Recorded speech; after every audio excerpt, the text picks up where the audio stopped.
Hi, everybody. Welcome, at long last, to Module 12, the final module in PARP 6130, Religious Metaphysics After Modernity. This week, we'll be looking at the thought of Raymond Panikkar and his text, The Rhythm of Being. But before we do that, I want to start by giving a little bit of context as we draw the semester to a close. One of the great challenges posed to the renewal of metaphysics in our day is that such a project compounds two extraordinary linguistic problems. On the one hand, there's the problem of God talk, and on the other hand, there's the problem of cross-cultural translatability or understanding. Over the last several modules, we've met elements of both of these challenges in readings from Pickstock, from Desmond, from Nishitani, and so forth. The problem of God talk, or more generally, the problem of transcendence, can be put this way. It's broadly the Kantian challenge to the viability of metaphysics in modernity. It's the question of how is it that finite beings are supposed to speak well, or at all, about the infinite?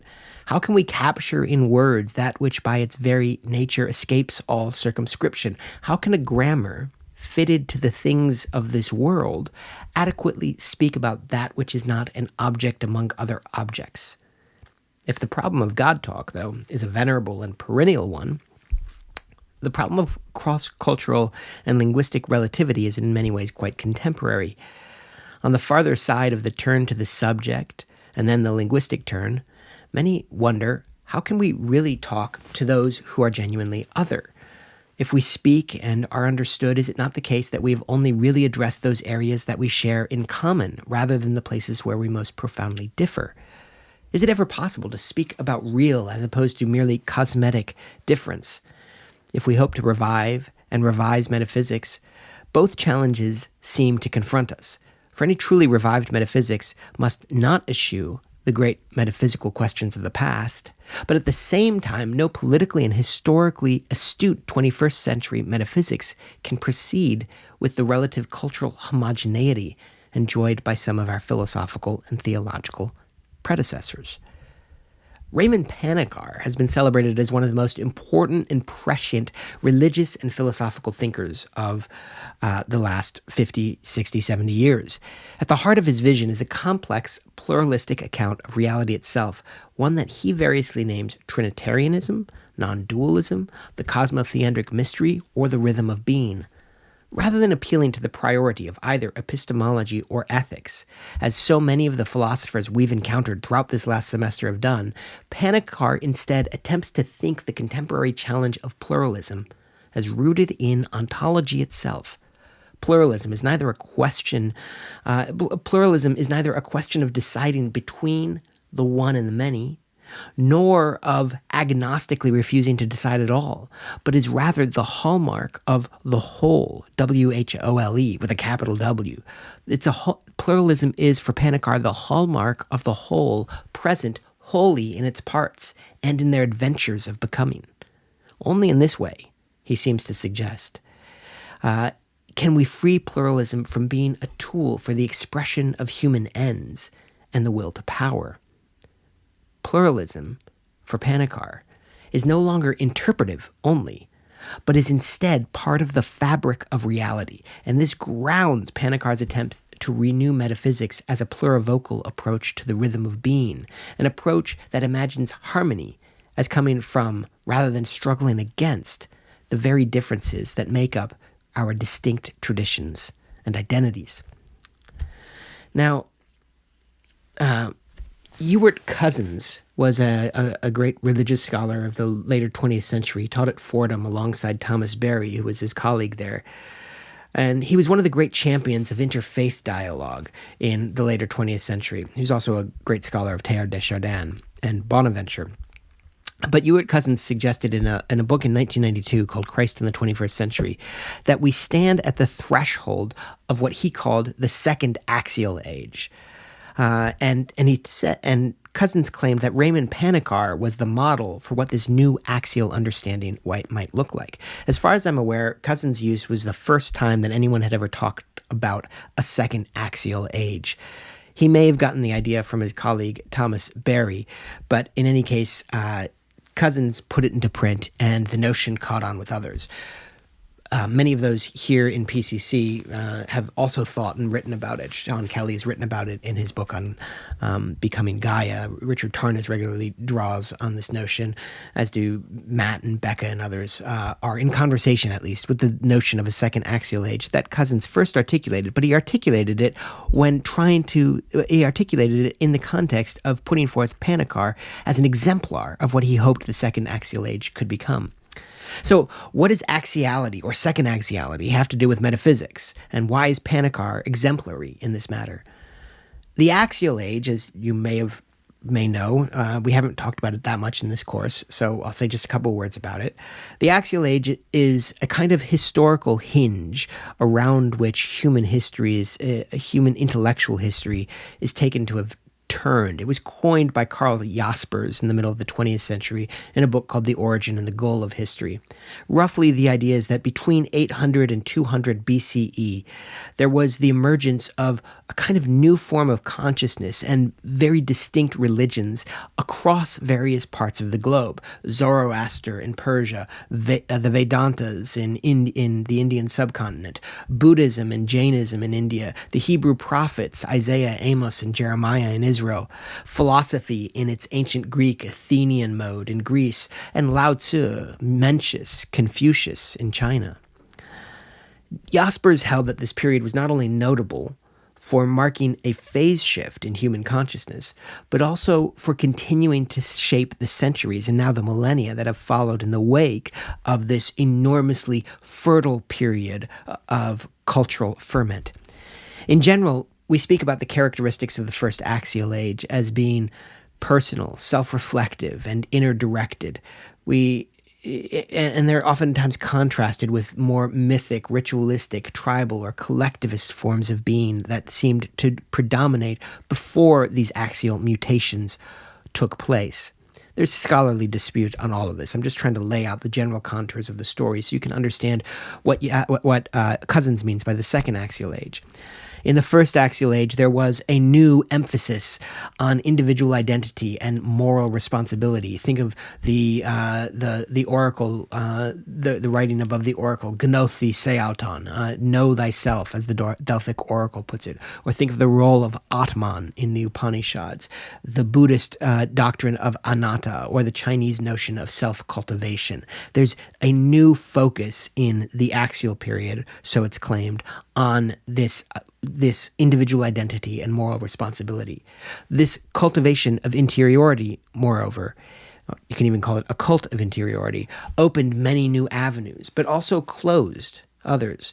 So we can trace the proliferation of the dualisms of the contemporary world: body versus spirit, earth versus heaven, individual versus society, transcendent versus immanence, sacred versus secular. We can trace so many of those dualisms to origins in this axial rupture. And it's because there are these dualisms that sit in uneasy tension with one another that Cousins thought history was proceeding towards something like a second axial age. What the second axial age might entail is up for dispute, appropriately so, since if it's anything at all, it's an ongoing event, one whose story has yet to be completed, much less fully understood. But for his part, Ewart Cousins thought the second axial age would be marked most characteristically by what Teilhard de Chardin called center-to-center unions. So I want to read you just a little bit from Cousins' book to give you a sense for how he put it. Here's what he says. Cousins writes, "By touching each other at the creative core of their being, they release new energy, which leads to more complex units. Greater complexity leads to greater interiority, which in turn leads to more creative unions. Throughout the process, the individual elements do not lose their identity, but rather deepen and fulfill it through union. Following the confluent orbits of their center," Cousins is now citing Teilhard de Chardin, Teilhard writes, "The grains of consciousness do not tend to lose their outlines and blend, but on the contrary, they accentuate the depth and incommunicability of their egos. The more other they become in conjunction, the more they find themselves as self. And then Cousins adds, at this point of history, because of the shift from divergence to convergence, the forces of planetization are bringing about an unprecedented complexification of consciousness through the convergence of cultures and religions. So with this in mind, I think we can start to see why Cousins thought that Panikkar himself, and not merely his thought, was exemplary for such center-to-center unions across multiple cultures and religious traditions. Indeed, Panikkar can be seen as deeply embodying not one, but four of the great global traditions: Christianity, Hinduism, Buddhism, and modern science or philosophy, which can be seen as a tradition in its own right. He unites all of these in his person, and he writes out of that complex, multimodal, pluralistic identity.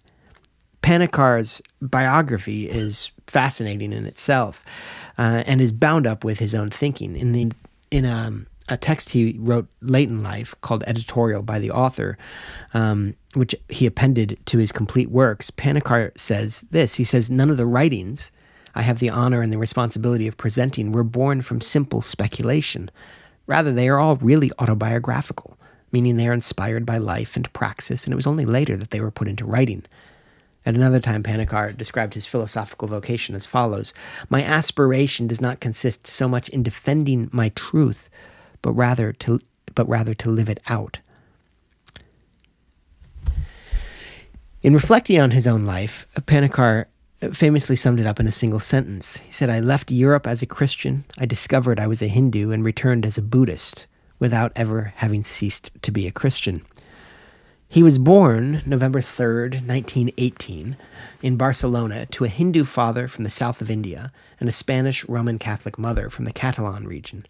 His father had studied in London before settling in Barcelona, so Panikkar grew up in a multi-ethnic, multilingual, cross-cultural home in one of the great cosmopolitan cities of the world. I actually met him briefly when I was the TA for a class of CIS students who went to the World Parliament of Religion in Barcelona in 2004 that Panikkar also attended. Not only was Panikkar's home pluralistic, but his education was too. He was educated by Jesuits as a boy and eventually was ordained as a Catholic priest in 1946. But that same year, he earned his first PhD, and his first PhD was in philosophy from the University of Madrid. After the death of his father, Panikkar traveled to India for the first time, and he stayed there for 4 years.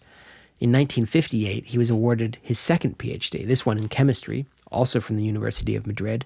And then in 1961, he received his third PhD. My gosh, man.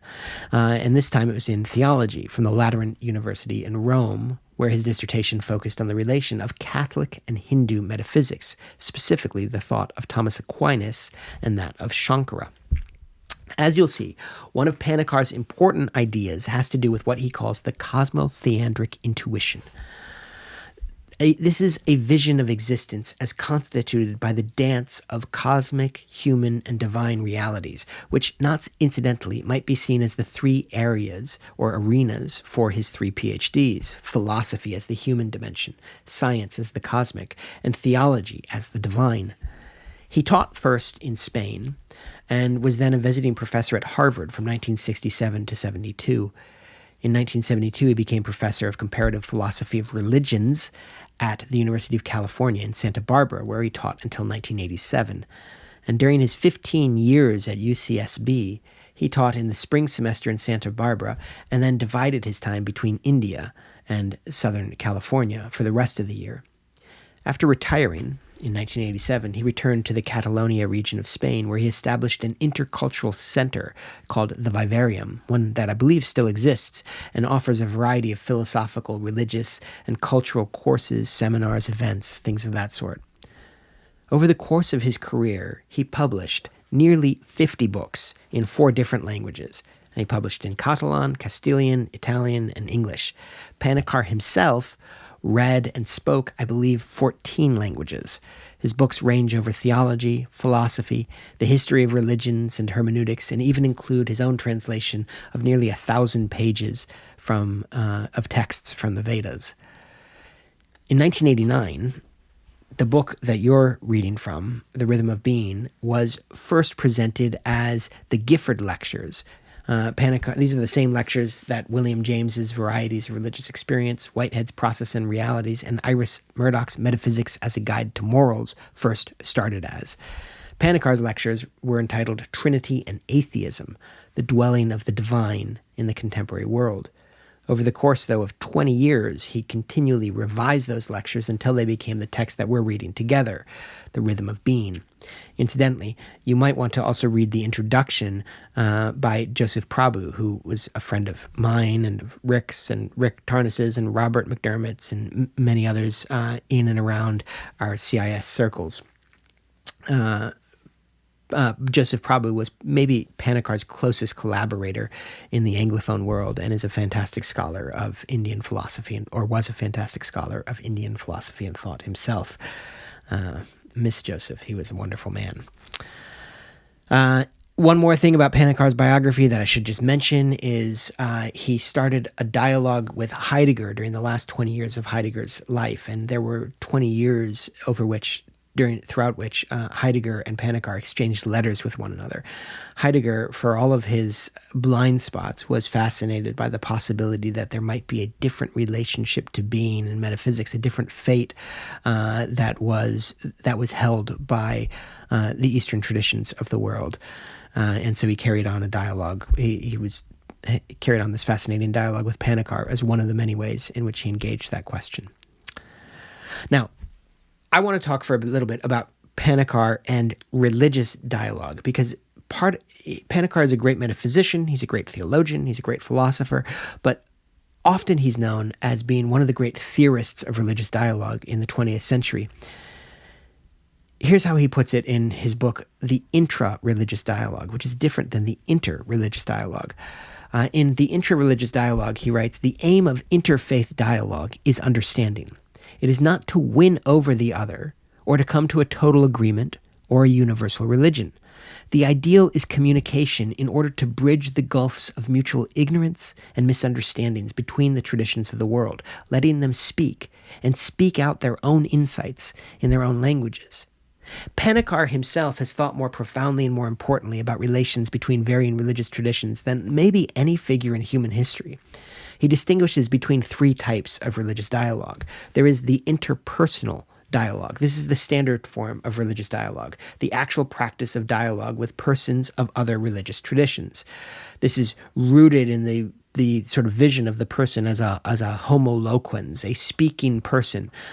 We engage with one another. Maybe we get people from multiple religious traditions, and I used to do some of this myself. We get people from multiple religious traditions on a platform or in a room somewhere, and we dialogue with one another. We try to understand one another.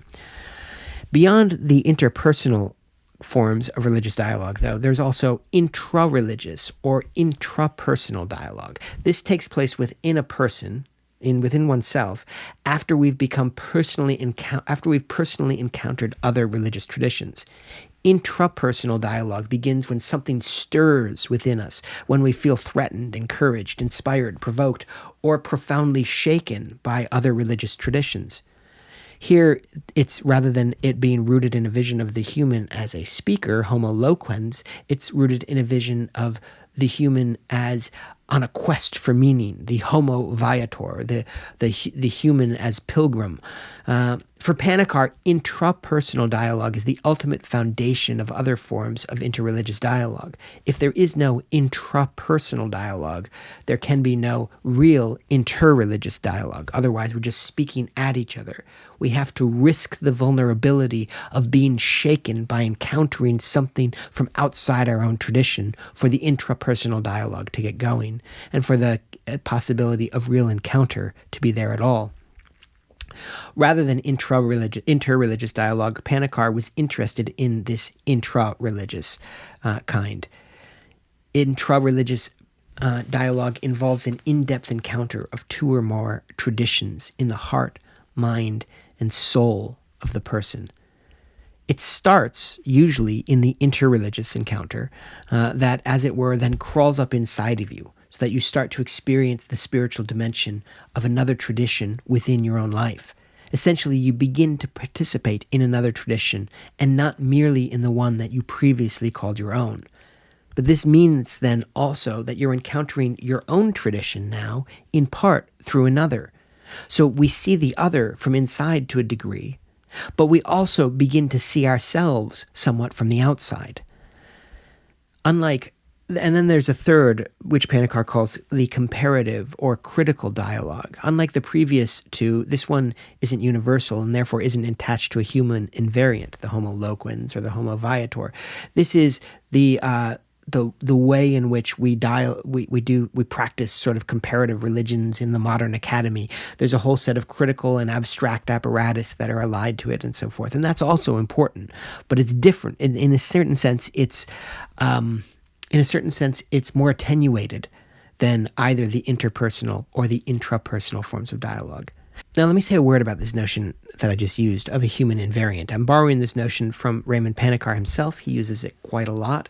Panikkar thinks that if interreligious dialogue is to be really possible, if an encounter beyond just sort of a shuttle of information back and forth is to be possible, a real heart-to-heart, center-to-center relationship, then there has to be within us, or as a kind of condition of possibility, a kind of something like a theandric or theanthropic invariant. And by that, he just means an aspect of the human being that is ordered towards the divine in some way.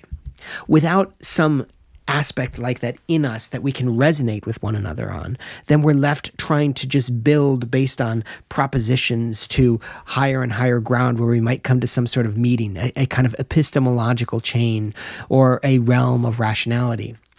Beyond, though, even a theandric invariant, we might even say that what we need is, and this is Panikkar's later language, is we need a theanthropocosmic invariant, or in Panikkar's terms, a cosmotheandric invariant. The cosmotheandric invariant is Panikkar's way of talking about the ineluctably human condition we find ourselves in which we find ourselves in a world, a cosmos, that we're in relationship to as humans, and we are also in a relationship to the divine, and the cosmos is also in the relationship to the divine. So there's this sort of triadic mesh of relations, tensive relations pulsating with one another, and this is the concrete existential situation that human beings find themselves in. It has to be realized, actualized, and posited beyond that. So it needs to be enacted in culturally specific ways.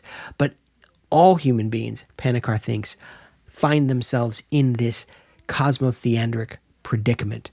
He sometimes talks about a cosmotheandric intuition. This is the intuition that there is a trinity, not the Godhead of Christian theology, but a triadic relation of cosmic matter, human consciousness, and divine presence. Now, borrowing language from classical Trinitarian theology, but using it to more metaphysical and philosophical ends, Panikkar writes, there is a kind of perichoresis.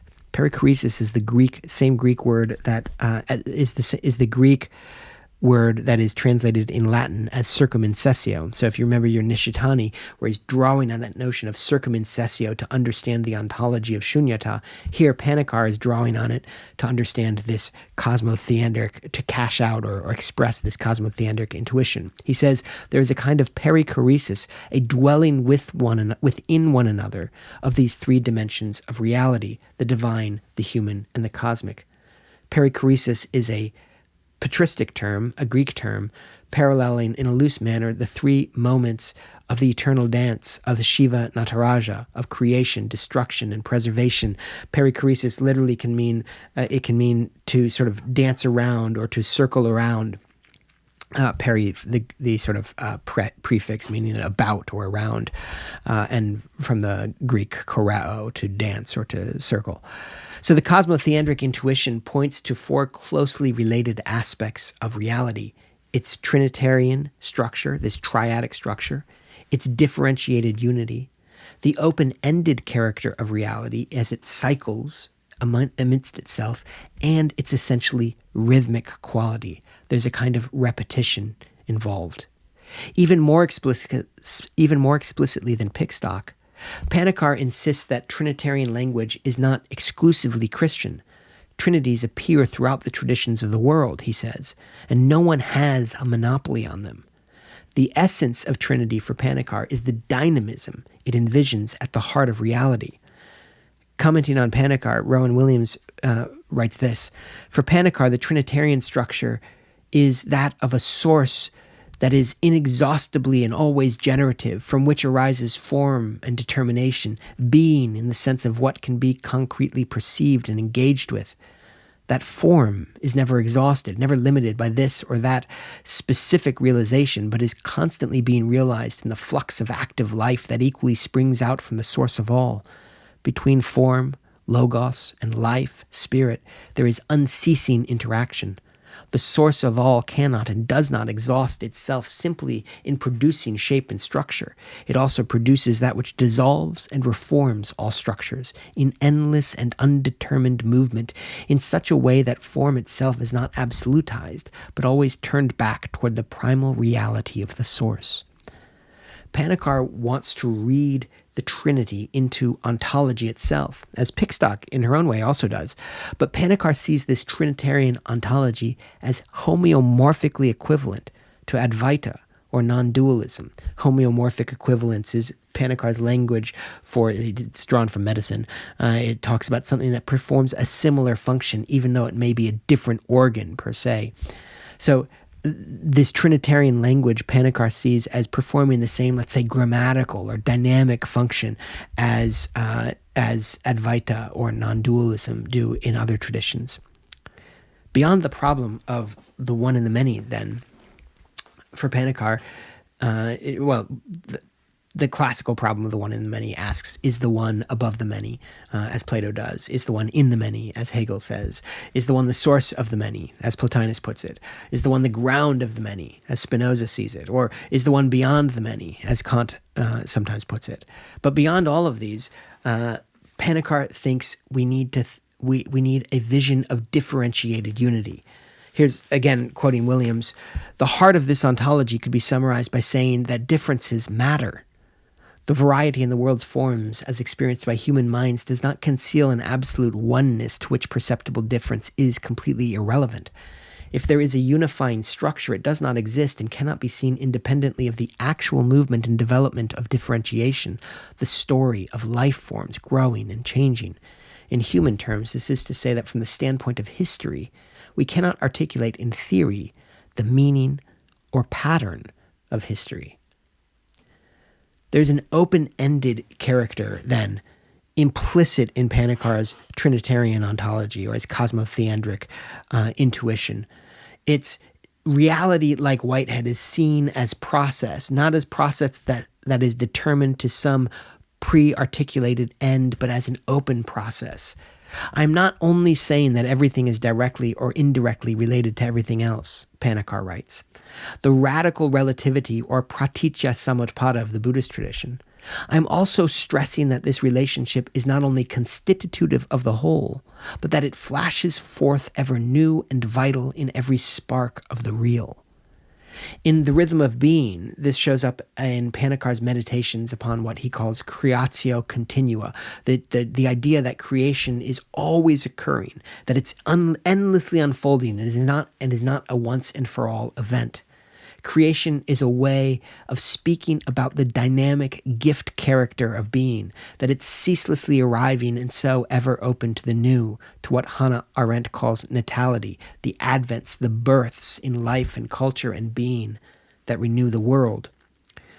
Where Pickstock speaks of non-identical repetition in thinking about some of these matters, Panikkar likes to speak about the rhythm of being. Rhythm is another one of these human invariants, one which mirrors cosmic rhythms that are rooted finally in the very nature or texture of being itself. Life is a dance, writes Panikkar. This perichoresis, this choral dance, is the combination of harmony and rhythm, Plato says. It reminds us of the Trinitarian perichoresis, the cosmic and divine dance. Shiva is Nataraja, the dancing god. The dance is God's creation. Dance is practically, for all popular religions, the most genuine human sharing in the miracle of creation. We all participate in rhythm, because rhythm is another name of being, and being is, writes Panikkar, Trinity.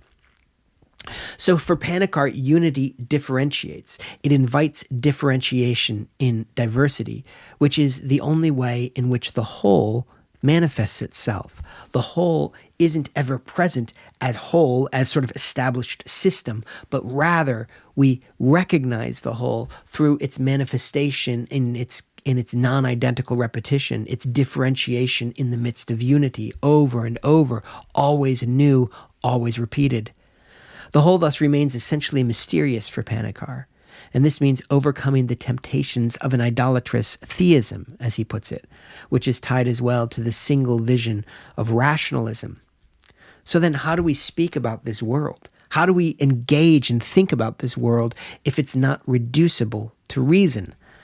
First, we recognize, Panikkar says, that language is more than reason. It is both mythos and logos. It is more replete. Language is more replete than the concept alone. It's something thick, stubborn. In a word, it's something material, but also, as it were, divine.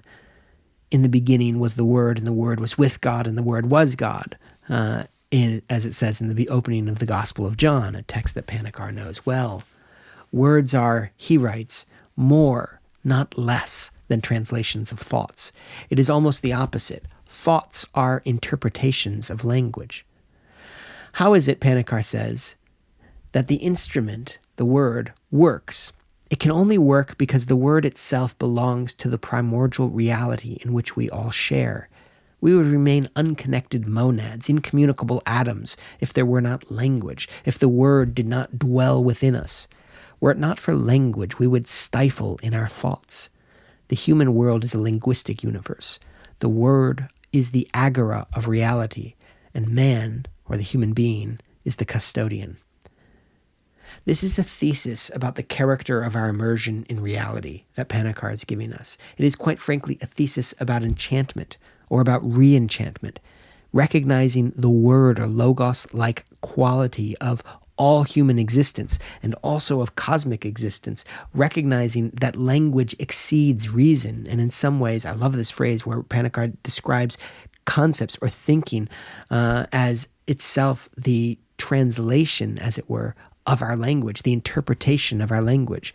The hermeneutic dimension is here prior. There's a prior hermeneutic dimension here, as also with Catherine Pickstock. And Panikkar's rooting that in the linguistic structuring of our world from the very get-go. There is no need, he says, of epistemological mediation because ontologically everything is ultimate mediation, or rather communion. Everything is because it mediates. Everything is in relation because everything is relation. Or if we take the person to be essentially relationship, enlarging the notion of the person, everything is personal. The philosophical way of expressing this intuition was to affirm that everything is alive, and the theological formulation was that of the ancient Greeks and so many other religions, that everything is full of gods.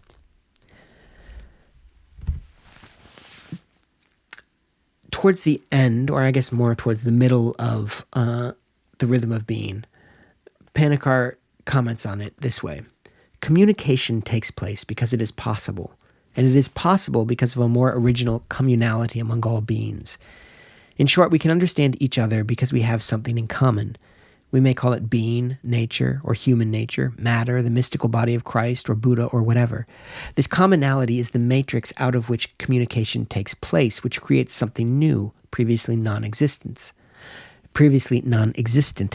Communication is a most natural act. Stars communicate. The solar system is a set of communications. We may call them gravitation, cosmic energy, light, and whatnot. Minerals, plants, animals, humans, and angels communicate. The divine is pure communication, or it would stifle in its incommunicability. Reality is pure communicability.